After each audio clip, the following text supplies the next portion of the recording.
Hey guys, welcome back. In today's video, I'm going to show you how to export audio only on Premiere Pro. So let's get started.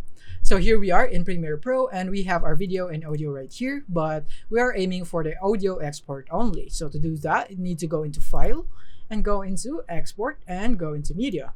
And then from here, what you want to do is go into Format. Make sure that this is set into MP3. So you want to make sure that you find the MP3 right here in the Format section, and then that is it. Then all that's left is name your file is sample audio. And then all that's left is click on Export, and then there you have it. You have now successfully exported with only an audio right here in Premiere Pro. So to show you that, here it is right here. So I have my sample audio right here, and that is basically it for this video. Thank you for watching. If you found this video helpful, simply leave a like below or subscribe because it helps me reach more people. See you soon.